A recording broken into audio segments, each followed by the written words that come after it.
A midlife crisis is more than just a cultural stereotype. It's a real psychological struggle that can surface between the ages of 40 and 60. Often triggered by aging, loss, or unmet expectations, it can actually lead individuals to question their identity, make impulsive choices, or abruptly abandon long term commitments. While not officially classified yet as a mental illness, the emotional and relational fallout is very real, especially for the spouses and families left behind. This podcast gives voice to those living through the aftermath, exposing the hidden pain, and seeking accountability, healing, and understanding. Thank you for joining us today on MLC Bomb Drop and Beyond. The stories and events discussed in this podcast are for informational and entertainment purposes only and should not be considered legal, medical, or professional advice. Any names, locations, or identifying details have been changed to protect privacy. Any similarities to actual persons, living or dead, or real events are purely coincidental. The information presented on this podcast is for informational purposes only and should not be considered as professional advice. Always consult with a qualified expert regarding any decisions related to your specific situation. The views expressed by guests are their own and do not necessarily reflect the opinions of the host or the podcast creators.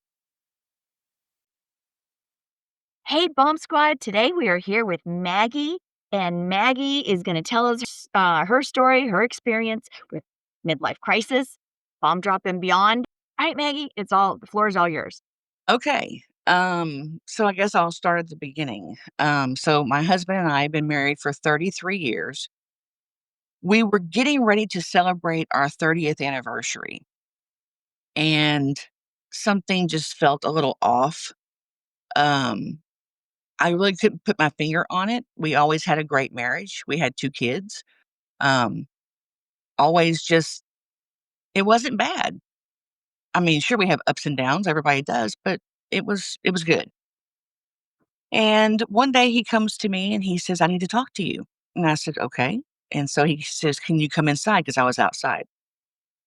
And we sat down, and that's when he told me. He said he had met someone, and um, she means a lot to him. And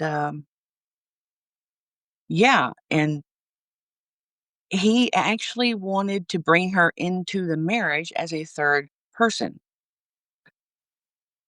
And I didn't even know what to say or how to process it. I wasn't even like, I guess most of us aren't ready for that information that your husband is having an affair. And I freaked out. He stopped me from leaving the room and told me that he still loved me very much, did not want to divorce, but he wasn't going to let her go either. And that's when I told him, I said, "Well, here's what we're going to do. We're going to open the marriage. If you think you're the only one that's going to be out there having any fun, think again." I realize now that that was a bad idea, but hindsight's always 20/20, right? And but we opened the marriage, and I made a profile on some accounts like Tinder and I don't know, somewhere else. And but it was not long after he told me, um, I found a lump, and then I was diagnosed with breast cancer, and it was stage 3.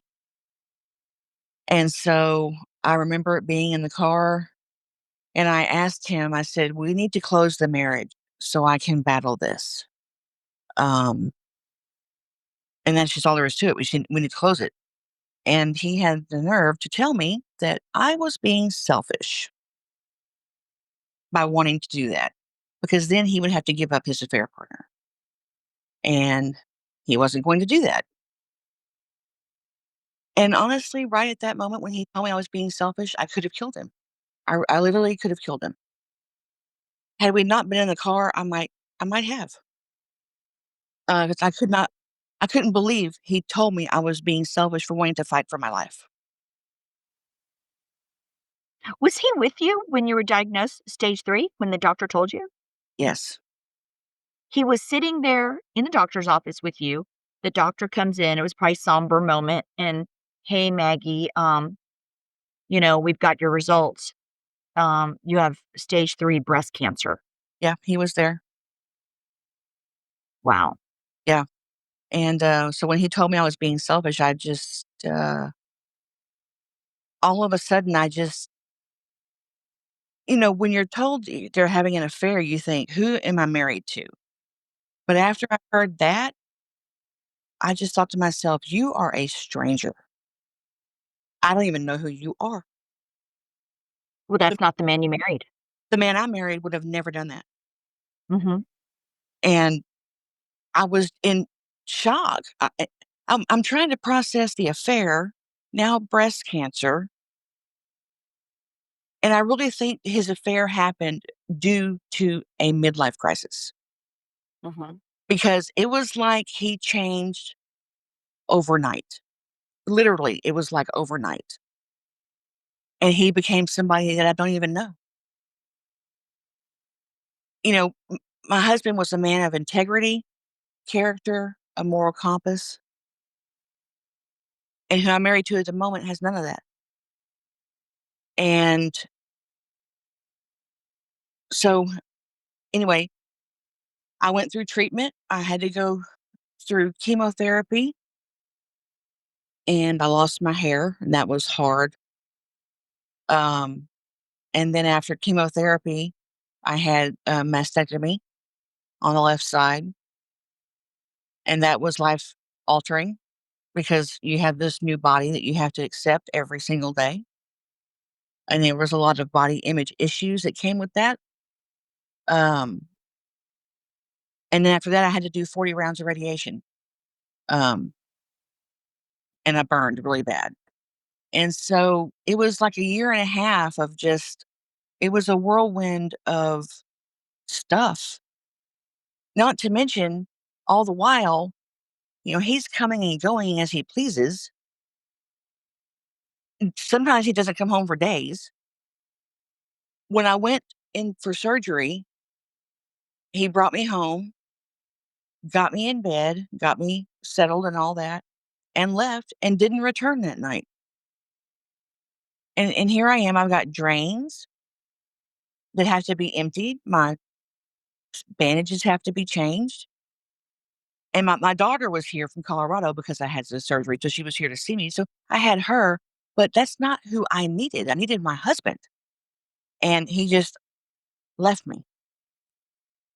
And so I just think to myself, you know what? I've been trying to deal with this, thinking that he's having a midlife crisis. This is going to pass. But he's done so much damage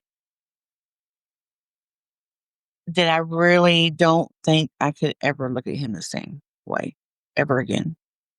Um, his level of disrespect towards me, um, and for no reason. I mean, I'm battling fucking cancer for God's sakes. And he would come home at 3 or 4 or 5 in the morning or not come home at all. And he was a completely different person, a completely different person. And I remember him telling me, this is before the affair, him making a little comment that I ignored it, I guess. But he made the comment that he felt suffocated, I guess, by our marriage. And he was wanting out, to break out of that feeling of being suffocated. Now, I'm not a controlling person. I'm not a demanding person. You're allowed to be autonomous, you know, make your own decisions. I'm not controlling. Um, so I didn't really know where the suffocation comment was coming from when I look back. Um, other than when you're in a midlife crisis, I think that's how you begin to feel, and so you want out, and you make your spouse the enemy. And I became the villain of his story. And I really couldn't understand I could never understand why I was the villain. I guess it was to make him feel better about himself and about what he was doing. I can only assume that's what it was. Because, Well, when you ask them questions and either, number 1, they don't know, number 2, they can't remember, which is all bullshit, or he just won't answer at all, and he just becomes stoic. So, I still ask him questions to this day, and he would just avoid it altogether. So, I know that I'll never get the answers that I want, and I'm trying to train myself now to just not to stop asking them to myself. Yeah, you know what? That's a good ask them to yourself, write them to yourself because he's not in a situation to answer them. And you know that thing about, he felt suffocated? I've heard that term a lot when, because they're in their mind, they have that fog and there's pressure, pressure, pressure cooking, and they're so, like that. And I Yeah, think they look at us, if I understand it correctly, I think they look at us as, um, uh, everything that they wanna run away from, yeah, you know? we're the cause of it somehow, Oh, yes. you know? Because of their childhood trauma from many, many years ago. But, That was so too, I said, "You know what? You got things to work on, okay? You need to look in the and work on that stuff, you know, yeah. and deal with it, but who knows, whatever, if he does." And what year was this roughly? This was, 2022. 2022, so it's been almost 3 years kinda thing, it's about 3 years? Wow. So, ho when you agree first of all, that the whole thing about, I mean, you're a unique wife. I think most wives I know, and including myself for sure, if they were to say, they wanna have a girlfriend, open the marriage, I mean, my answer is like, "Are you kidding me? No." It would be a flat no, Mm, and, yeah, that is so not, it'd be, "Okay, let's not stay together," because, yeah, I would not tolerate well, that myself, you and know? he had told me also that he had gotten bored, and I said, "Okay, well, do you think that I was not bored? Because I was bored too, but I didn't go out and seek somebody else out, you know?" Um, I said, "What you should have done is come to me and say, 'Hey, I'm bored. We're having this problem. Let's do something about it,' like we've always done to anything." Right, And ev right. but all of a sudden, you couldn't do that, Mhm. and I don't know why. I'm not sure he even knows why, honestly. Um, and it at first, I mean, I was very hurt, and I did say that, "You this is not gonna happen," you know? I always thought in my own mind, if this happened, I would be done, Mhm. until it happened. And then I thought, I don't wanna throw away 30 years, but then I would think, "Well, I didn't throw it away, he did, first of all." But I needed to make sure I tried everything that I could do to Yeah, make it better, to make it work, and there even to and this that's a really brave choice. after all That's a he's really brave choice, Maggie. capacity in my heart to forgive him, I have not forgiven him, but it's in there, but it doesn't come for free. And, you know, and one thing about forgiveness is the one thing, it's the gift you give yourself. Because once you forgive and you really and truly forgive, you can let go of all of that. And I did it with my father. And I just don't think I'm quite ready to do it with this yet. Um, I don't really know. I don't know why. Um, but I wanted to make sure that I did all I could do to make it work. I couldn't just say goodbye to all those years that we had together. Luckily, when this happened, our kids were grown and had just moved out. We're empty nesters. Um, and that was a whole nother thing too. On top of the cancer and the affair, was we were just became empty nesters. And here I am standing in my own living room, looking around, going, "What in the world do I do now?" I've only been a mom for 25 years, or a mom, a worker, this, or that. I didn't even know who I was or what I wanted or what I liked or didn't like. So I had to learn all that too. And the last 3 years have been hell. That's all I can say. It's been hell. Well, you know what? I can see your identity went from that afternoon where you went outside and he made that statement. It's like from then on, your life really took a turn, Yes, it did. Yes, it completely out of your control with completely. his thing, and then breast cancer. I mean, you're like they're out there in the ocean just trying to stay afloat, you know? And that's exactly how I felt. And there were some days where I thought I was gonna drown, you know? Uh-huh. Um, I don't really know where all my strength came from. I really don't. But knock on wood, I've always been a very strong woman. And damn it, it wasn't gonna get the best of me. That's all I kept saying. This will not get the best of me. It will not. I won't let it. I'll cry. I'll throw temper tantrums. I might even break some stuff, but it's not gonna get the best of me. None of it is. Not the cancer, not the affair, not none of it. Uh-huh. And that's just how I feel about that. And but now we're at the point where so my daughter had her first baby, with our first Congratulations. grandchild. They're in Colorado. I spent the whole month of March in Colorado with her. Um, and her husband's in the military, and so he's being deployed. And they just bought a house. They have no family, no friends up there, and so I'm leaving on the 28th of this month to go back up there for 9 months. While he's gone, I'm gonna go stay with her. That way she's not alone. And, um, and I thought, "This is gonna be really good for me because I can't heal what needs to heal inside of me here in this house with Is your husband, are you still married?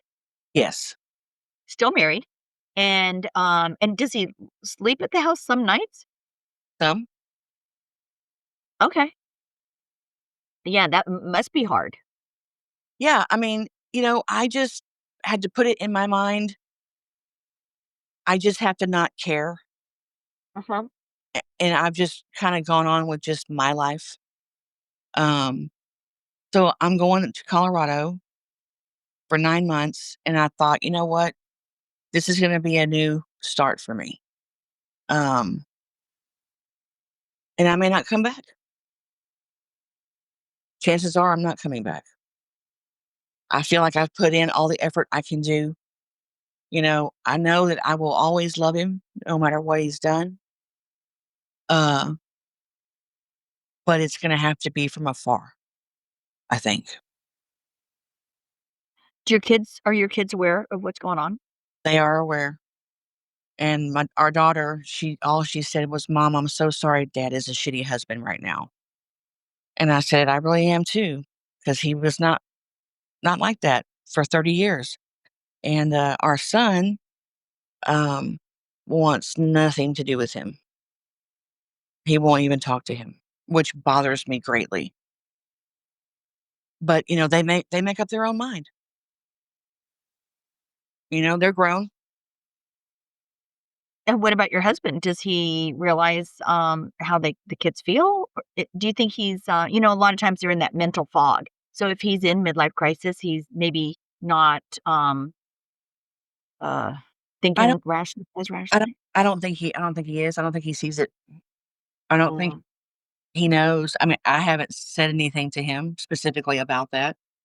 Um, they've had their You words know with. what? I I just realized you're one of the few, spouses I think we've had on that has the midlife crisis spouse still living in the house, so you're able to witness his behavior and his mentality and Oh stuff. yeah, it's Can you it's tell us a little about that?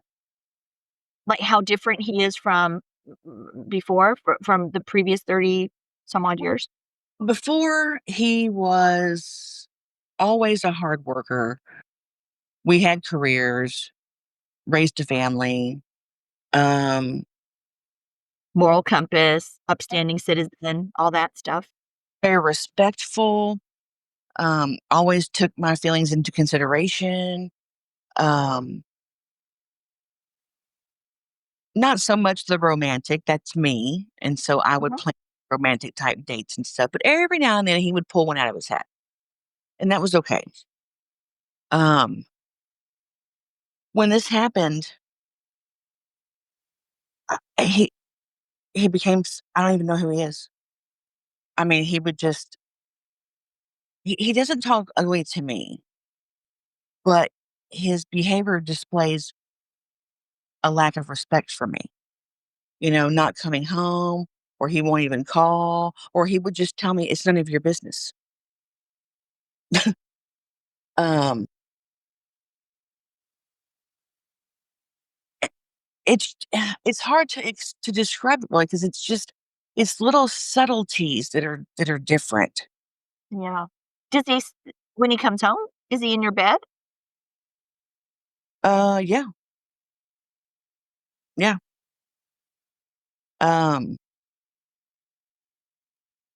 it it's And he has an affair partner? mhm, And she doesn't mind if he comes home? no, Have no. you met her? I have met her, yes, several times. Are you guys friends? No, no, not at all. We've had words. She tries to be my friend. Um, I Let me back up. Why do you think she tries to be your friend?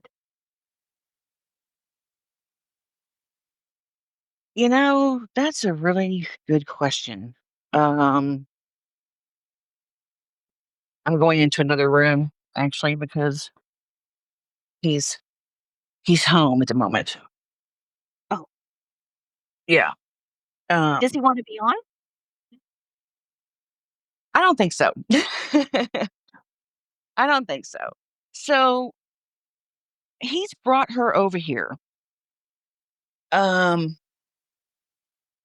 which floored me because when we decided to open, Girl, it floored me when you just said that too, because I thought if that happened in my house, I don't know what the hell would happen. That's I, crazy.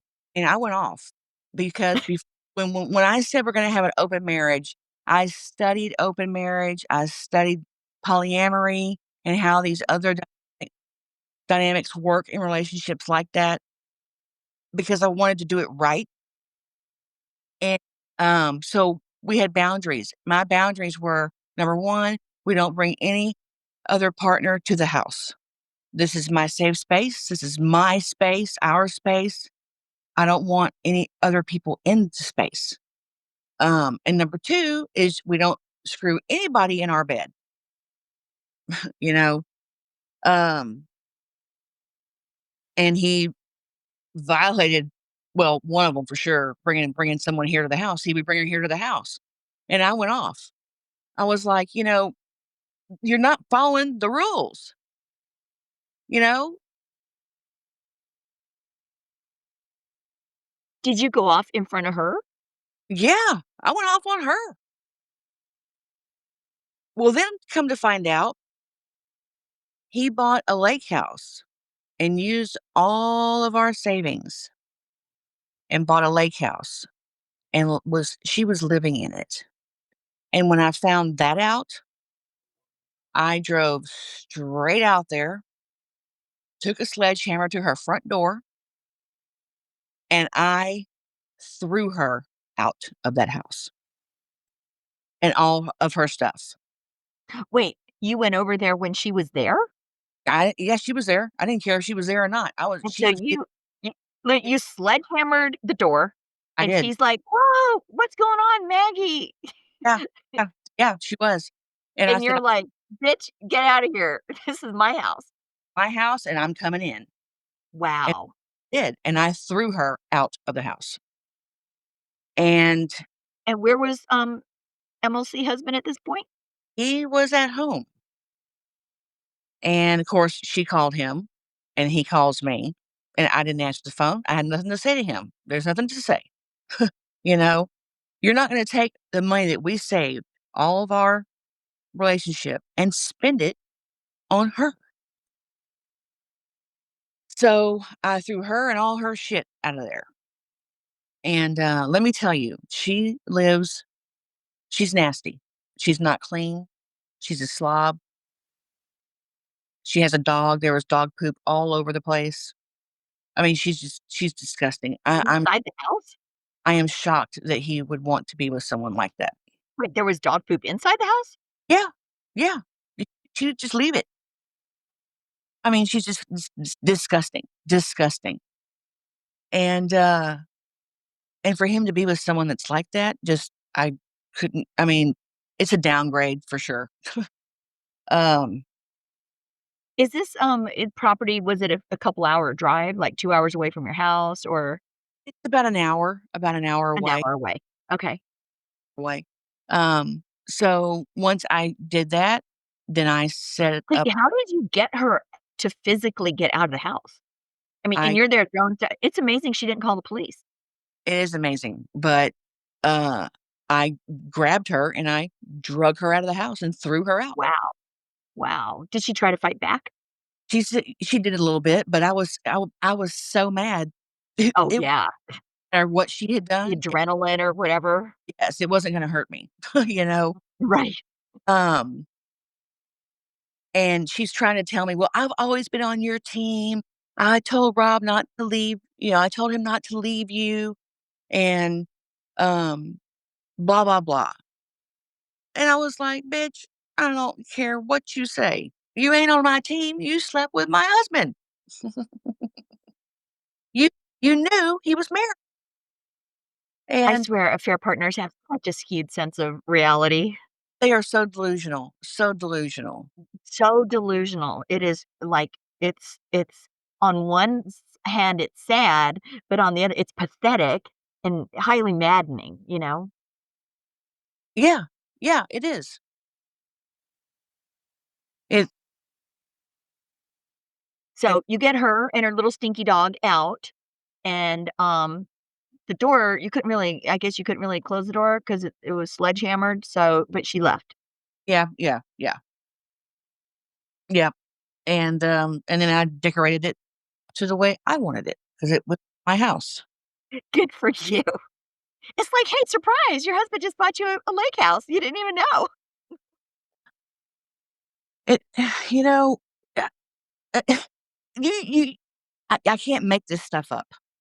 And we're at this point, let me just go back, were you done with radiation at this point, or was this during the Uh, chemo days? this was let me think, right at the beginning of the diagnosis. Wow, okay, and you are hurt, angry, scared, I mean, I'm breast cancer too, and I know in the beginning it's very scary, Yeah. because you don't know what's ahead. So you had all those emotions running through your system, and then that, wow. Mhm. Yeah, yeah. Like I said, the last 3 years has been hell, you know? I mean, midlife crisis, the cancer, the affair, I mean, all of it. Yeah, yeah. And did she so your husband's calling, they're decorating a new place, going through cancer treatment an hour away, and then you've got little affair partner. So, what happened there? Was she married to anybody at the time? Did she have a place to go to? Is this person still with him? Yeah, they're still together, and, yeah, she had a place to go. Okay, Sorry, I got okay. here real quick. My battery is low, there we go. Okay. Wow. Well, you are such a strong woman. I cannot that is just what you've gone through is amazing. Does he and I you know what, I bet he has a little fog in his head and isn't really even, yeah, appreciating how much you've had to go through, but it's a Yeah, lot. yes, and I know deep down that he he he still loves me, I think. Um, I don't know. I don't really know what to say or where this is gonna go, you know? I Well, know now you're thinking in about a week or so, you're gonna go out of state, mhm, and you may just not come back. I may not. Mm-mm. Well, it sounds like it would be nice to have a fresh start. Yes. Yes, and I miss my grandson, I can't wait to see him again. Aw. Um, and my daughter too, because she and I are very close. Um, I'm close with both my kids, really. Um, but yeah, I'm looking forward to going back. It's gonna be nice to start over. Sounds like you pretty much made up your mind. I think I have. I think I have. I'm gonna go do what I need to do and go from there. I don't know what my future holds. I wasn't prepared to start life over at 54. Um, and I do wonder if we divorce, will I always be alone? Will I meet somebody else or find love again? Maybe everybody thinks that, you know, that goes through it. I don't know, but I do think about that and wonder. But I'm not looking for another relationship, you know, either. Right now, I just need to heal. Yeah, you gotta get stable from the cancer treatments, get everything behind you that way, get into your new community, enjoy being grandma again. Yep, yep. Because And even it's though, so good that you're close to the kids because the kids need a parent that's gonna be there. oh And, yeah, sure. And even though I finished all my active treatment, February 28th of 2024, um, I'm still dealing with the effects of the radiation. To be honest, um, I still deal with the fatigue. It's getting better. It's not as bad as it was. Uh, but some days I do still have a hard time functioning because I feel so tired. And it could be tired from the radiation. It could be tired from just the last 3 years of my life. yeah.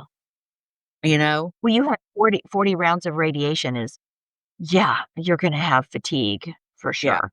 What kind of things are you doing to take care of yourself, now? Well, I work out every day. Um, I change the way I eat. I changed my diet completely. Um, and with my husband being diabetic, I do cook a lot of diabetic meals whenever he's home. Um, and walk my dogs. I read a lot and I journal a lot. Um, Journaling has been the only way for me to get out all those deep, dark thoughts that you have, um, that you really don't mean, but you know what I mean? But you have to say it, you know? Um, Yeah. Yeah, you gotta get it out. I had to get it out, and so I have filled up 12, it's about 13 journals since all this happened, and, um, and now I'm writing a book, um, based on my life, um, Awes and we'll see where that goes, I don't know. Well, I you don't know know. where it's gonna go. You kinda manifest it. It's gonna go on the number 1 bestseller. We all wanna read this whole story. There's some chapters I'm highly interested in, you know? Right, right, yep. Well, I'm hoping that's what happens, so I spent over 20 years in the oil and gas industry, and, which is the bread and butter down here, um, and then in 2015, I was laid off, and I was devastated. That was May of 2015. Well, December of that year, I opened my own business, and I opened, um, our first rage room. I don't know if you're familiar with rage Oh, room. yeah, yeah. Well, is that where they go in and throw things? Yeah, yeah. Yeah, okay, so when you said that, I was gonna say, "Oh, there's a business for that." You know? Yeah, yeah. And so I opened my own rage room, and when I opened, there was myself, there was one in like one other around the country, and that was it. and, now they're everywhere. Well, and so I had that open for 9 years. I just closed it last September, um, because when I got cancer, I couldn't be at work every day, and I had a great team of people that took care of things, but it was without me being there, the business just suffered, and when I came back full time, I couldn't recover, and I had to close, which was sad because it was a very fulfilling business. It was successful. Um, and so I just thought, well, now it's time to do something else. And I'm going to write this book and see where that goes. We'll see. Oh, I love that. Well, I'm gonna give you some connections when we finish this too. Oh, and I Yeah. did apply to do a TED talk. Oh, good. Oh, I was gonna go in that direction. Okay, awesome. Uh, all right. Well, that is awesome. And have I you don't, heard back? I haven't heard back yet, and I don't know what I'll talk about.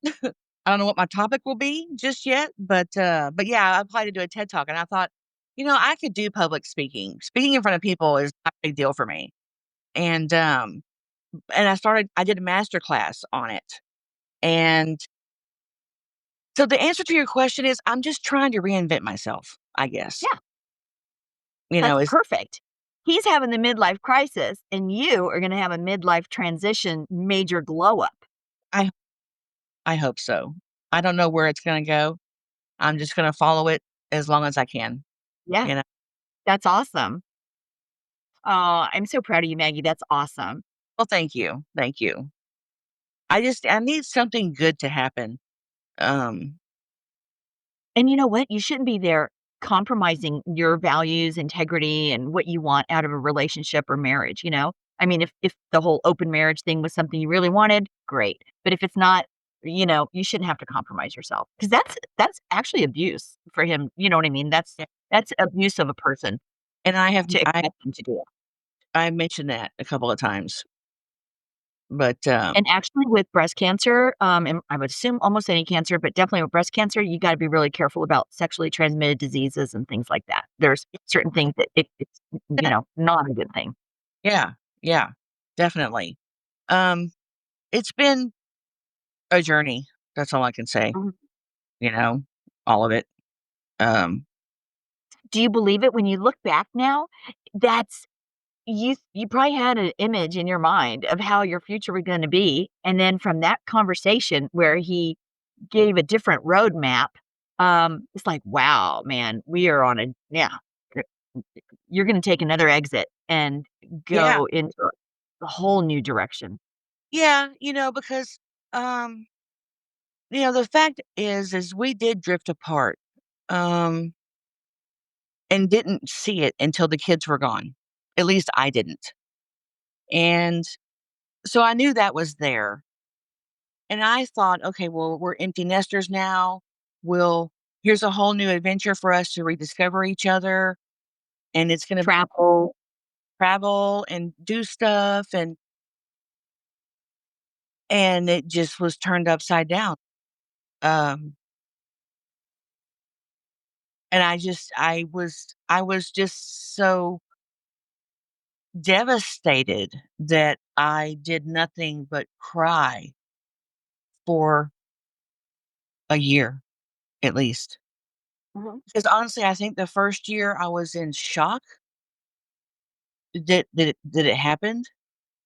Um, and then I was pissed off, and I've been pissed off ever since. Really, really, really angry. Um, Well, I think a lot of people would be angry about the lack of support you got during the biggest diagnosis of your life, probably. And, I mean, most people would want their husband there, and there's probably a lot of, resentment or disappointment in his behavior, his lack of support, lack of, care, you know? That's highly disappointing. But you it know what? You're not the only woman that's gone through it that way. A I know. lot. A lot have. It's awful. And Yeah, in all the right, breast cancer groups we're in, I see a lot of times where women say, "Well, I'm doing this by myself because my husband just told me he's having an affair," and, it's so common. It's crazy. And I kept reading that on Reddit, on the breast cancer sub that I'm on. Uh, it it's on there a lot, and I was really, really surprised about how common it really is. Yeah, I was shocked. I was shocked too, but at the same time, I felt better that I wasn't alone. Yeah. Well, Um yeah. My husband didn't come with me for when I flew out to Texas for a second opinion. He stayed home and did not come with me. Oh, Went by really? myself. And I had friends that offered to come, and I'm like, "Oh, you want your husband to go with you, you know?" Yeah, yeah.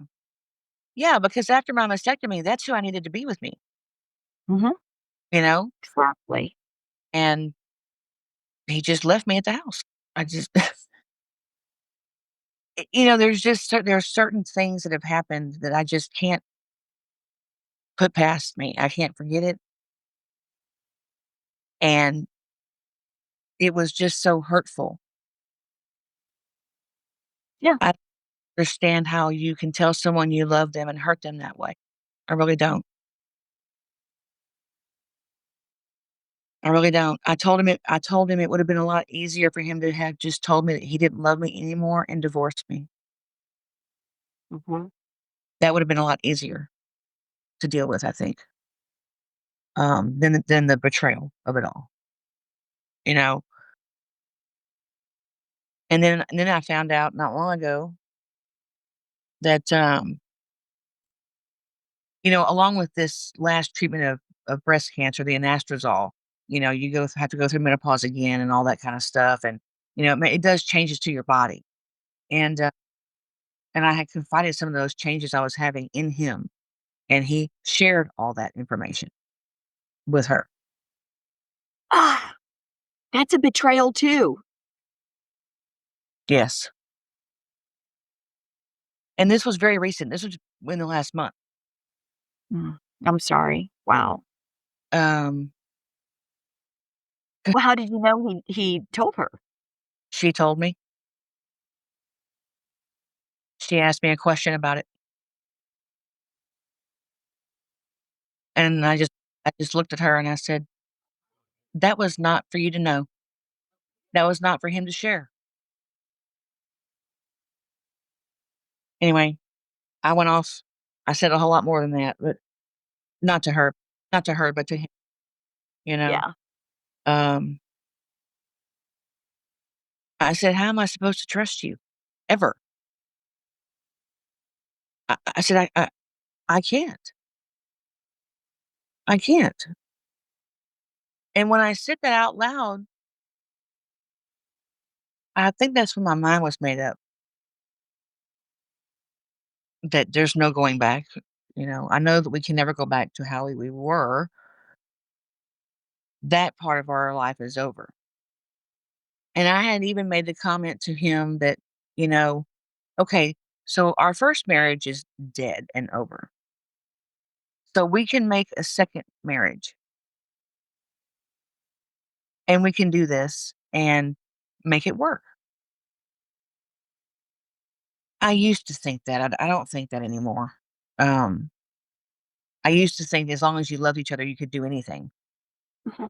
But I don't believe that anymore either. Um, I have become a very bitter and angry person. And it's not someone that I normally am. I'm not like that. And so I don't like the person that it's made me become. Um, and I stay pissed off most of the time. Yep. And I feel like all the joy and happiness has been drained out of my life. Um, it's hard to smile and it's hard to laugh. Um, really, I just want to crawl under a rock, honestly. And I just need to go heal. And that's what I'm going to go do. Yeah. No, you definitely do. Yeah. Yeah. Um, And, I'll just say with his, in midlife crisis, he could come out of this couple years? And I think about that, because I did do some research on midlife crisis. I didn't really know anything about them. Um, and I thought, "Okay, well, he'll come out of this, but what's that gonna mean? What's gonna happen? Am I gonna wait around for that? I mean, how much And more how he'll be. We never know. There's no guarantee how they'll be. damage is he gonna do between now and then?" Yeah. I can't take anymore. I really can't take anymore. Um, And what does he think about you moving going to your daughter's for 8 months or so? oh, well, he thinks it's great, because she needs me there. They don't have any Uh-huh. family friends. She just had her first baby, a new mom, and he just told me, he says, "You're a great mother," and he said, "You're a good woman." And I said, "But you didn't see that before, did you?" And it's just, what gets me is just the sadness of the whole thing, because it's just really, really sad what happened to us. Um, because I guess everybody feels the same way that's gone through this, you know? Um, I just never saw it. He never even looked at another woman for 30 years. Literally. I mean, um, and to be honest, when this happened, I was bored too. And I had already started researching, being a swinger or being in an open marriage or polyamorous and what all those things meant, um, and what that relationship dynamic was like, you know, because I needed something different too. I just wanted to do it together, you know, um, and that's why I brought up the open marriage. Now it was after the fact, um, I don't know. I don't know if I was just grasping for straws, or I don't know what I was doing. Let's be honest. I think we're all fools in love. Um, I feel like I've been played for a fool, that's for sure. Mm. And like I said, I just need to go and heal. I need to heal.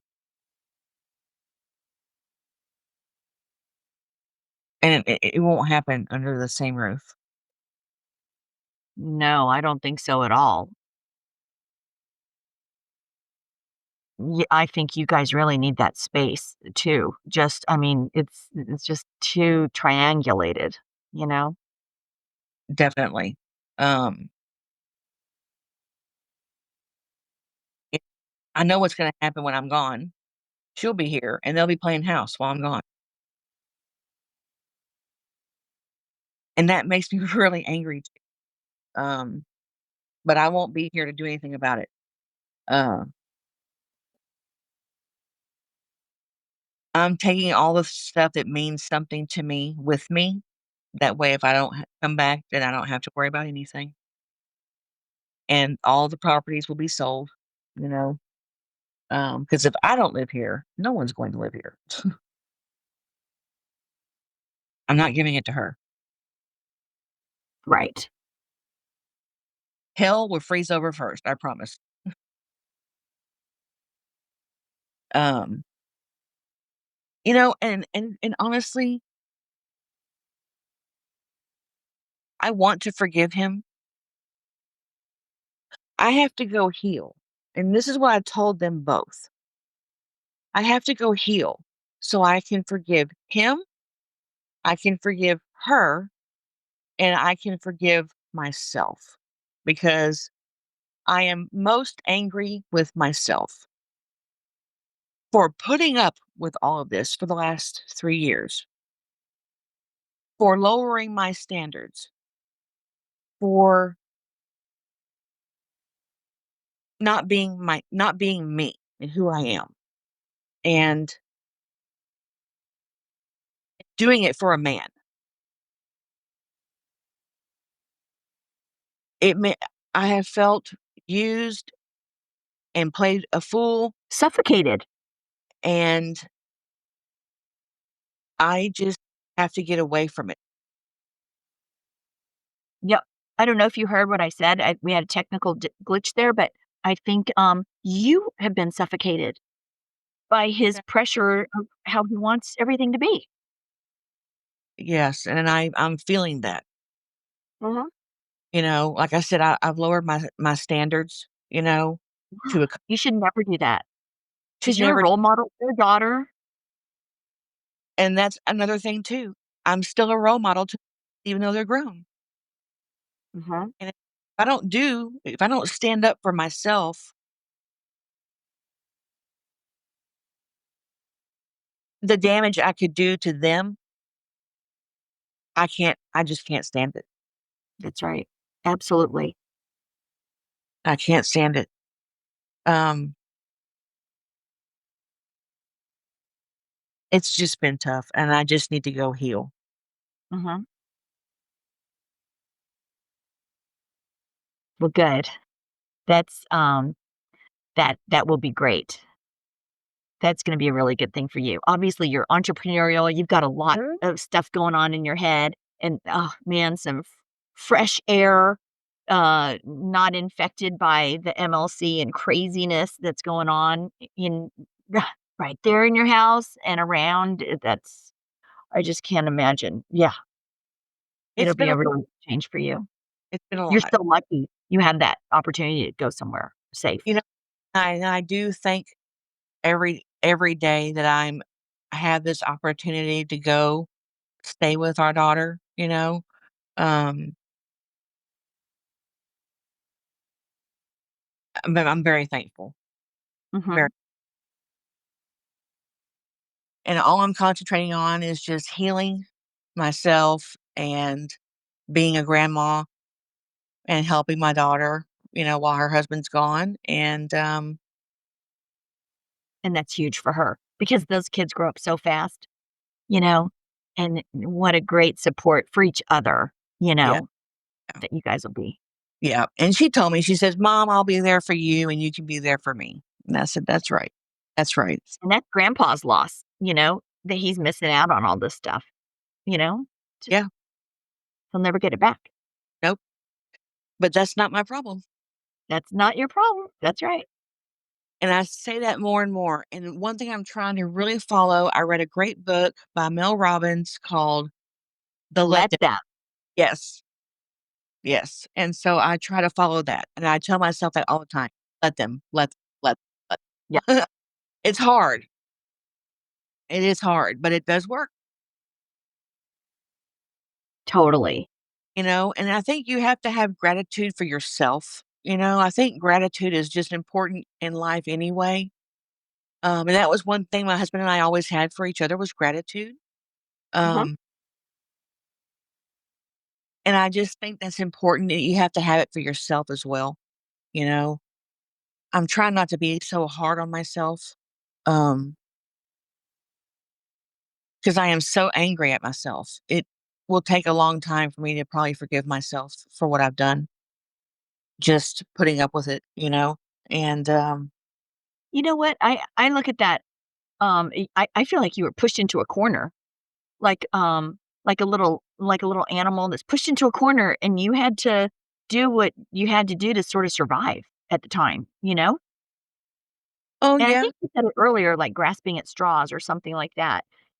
But now there's more clarity, and you can be objective and sit back and be like, "You know what? This is not working for me." there is more clarity. And the longer this goes on, the more clarity I get. Um, and the more I'm seeing things for what they really are. Yeah. And, and it just makes it more sad, you know? And sometimes I am overcome with the sadness and it does get to me, um, on a lot of days. But I try to just sit with my feelings and just work through them because the only way you're gonna get through it is to go through it. Go through it. Exactly. Uh, as hard as that is, because it is tough, but I just try to sit with my feelings, because all my life I always had trouble discerning my feelings and telling people how I felt and what emotions I felt. My childhood was really not the greatest. It was very violent, and there's a lot of childhood trauma there. And most of that, 90% of that, I've worked through, and it doesn't affect. Huh. But I was thinking, um, back in 2015 when you got laid off mm, from a career you loved, and you went out and started something totally different, totally new, and it became super successful. mhm, And, that's exactly what you're gonna make happen again. I hope so. I So hope it's so. cool. You don't know what's ahead. None of us ever know what's around the corner, Nope, you know? no, I don't know what's ahead. You Yeah. know, so I try to look at that as an adventure. Um, And what's not to love about Colorado? I mean, she's in Colorado Springs. Her house is at the base of Pikes Peak. Oh, It's gorgeous, you know? oh, It's gorgeous. Um, I love being up there. And, when I was up there the whole month of March, I really that's when a lot of things really became clear to me. Um, and I knew then I needed more space. Um But I had to come home, I had doctor's appointments and things like that, and besides that, I told my daughter, they need time together as a family, you know, without me, um, just the 3 of them, so they can learn their own dynamic, and, I said, "But I'll be back," and, so I've been back home since, the 1st of April, and, I don't think I like it. I don't think I like it. Um I missed my husband a lot, but I don't feel that he missed me when I was gone. well, yeah, he's not the man you married. He's a different person right now. Mhm. And I do wonder what's gonna happen when all this blows over, when this midlife crisis is over. What's gonna happen then, you know? How is he gonna be? Because now he just tells me, "Well, I've changed. I'm not the same person." Well, no, you're not. Mm. Um, I don't know. I don't know what's gonna happen. I'm just Yeah. gonna play it by ear. Um, And like you said, you can't put your life on hold waiting for his crisis, you know? no. Can't, and I have, and I can't do it anymore. I'm getting too old. I mean, I got life to live, and Mhm. we've only got one, That's right. you know? Um, There's, a current song by Selena Gomez. It's called, I've gotta lose you to love me. uh-huh. Check out that song, and all our listeners, check out the Selena Gomez song. I think it's called, I've gotta something like, I've gotta lose you to love me. Because, she had that 9-year relationship with Justin Bieber. It's all over the news. At Oh, least it's yeah. all over my, algorithms, Every time I click on one of the stories about Selena Gomez and Justin Bieber, another one comes up. But, the breakup stuff from that, the songs that she has put Oh, out are just oh, yeah. really, I think most, people in our situation will relate to those songs. Oh, It was yeah. really bad, they dated for 9 years, and then they broke up, and he married somebody 2 months later. Oh, wow. Mhm. Wow. And so, some of those songs, I mean, yeah, and it's true. That's what you've gotta do now. You've gotta, like, lose your husband and lose that life that you had built to love you again and go forward, and you're doing that. I'm doing it. I'm trying. That's all I can do. A little bit every day, you know? Um, Well, and I on can't wait for your book. I And, how many journals do you have? Did you say 12, 13 journals? I do, yes. Full. They're full, and there were some days where I would sit and write 10 to 20 pages in one sitting. I had a lot to get out. I had a lot to Mhm. s and it wasn't all just about what's going on currently. It was just about my entire life, things I was dealing with, or had been dealing with, or my childhood, or this or that. It was just everything. And then I just said, you know what? I need to write this down into a book. And so I've been trying to do that. And then, boy, that's a lot harder than I thought it was going to be. Um, but I'm working on that. So we'll see. We'll see what happens. Good. All right. Well, anything else you'd like to share with our listeners today? What about the person that just got a bomb drop a week or so ago? Any advice? Yes, there is a light in that tunnel. Even for myself, it's very dim, but I can see it now and just walk toward the light. Yep. Just keep walking. Just keep walking. You're Just right. move Don't give forward. up. Yep. Just move forward. That's the best thing you can do. And take care of yourself.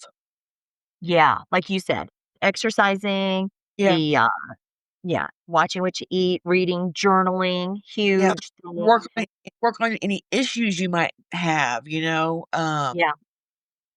just take care of yourself. And don't impersonal and don't, what do you call it? Personalize what they did. That's their issue, you know. Right. And that And alone. stay true to yourself. And now Yeah. you're staying true to yourself. Yes. Yeah. Because it took me a while to realize that what happened was not my fault. Mhm. It had nothing to do with me. Um, but yeah, there is a light at the end of that tunnel, and just walk towards it. Yeah, Yeah. I agree. All right, I will sign us off. Okay. Thanks, Maggie. Is there last words you wanna say to anybody out there listening? Um, just believe in yourself because you're a lot stronger than you really think you are. Yeah, so true. All right. Thank you, Maggie. Thank you.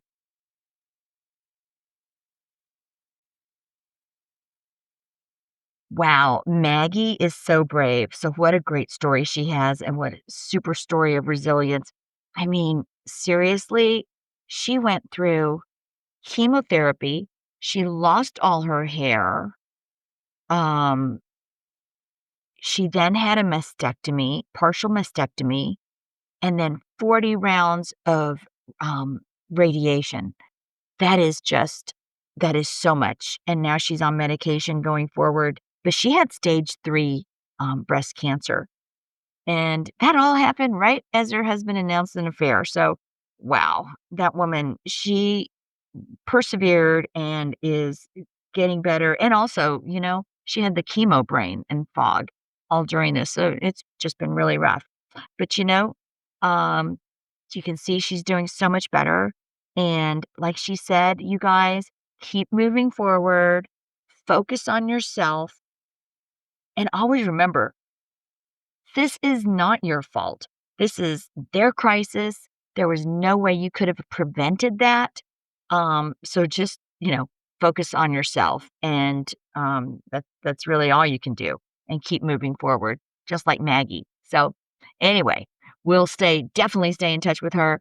And I know we'll all be getting a copy of her book once she has that out. So anyway, thanks for joining us today on MLC Bomb Drop and Beyond. Thanks again, you guys, for tuning in to Midlife Crisis Bomb Drop and Beyond. We have reached nearly 10,000 downloads. We have hundreds of subscribers, if not over 1,000. You guys, forward moving spouses, you are not alone. Left behind spouses, you are not alone. Those in crisis, you are certainly not alone.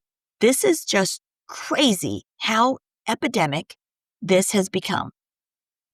I have a waiting list now of people from around the world that I'm trying to get to. And if you've been through a midlife crisis or been impacted by someone else's and you want to share your story, I'd love to hear from you. Hang in there, you guys. I will get to all of you. Please reach out to me at mlcbombdrop gmail.com, and visit us on Facebook and Instagram, MLC Bomb Drop. And just remember, your voice matters. Your story could be the one that helps someone else feel seen. It could help someone else feel heard.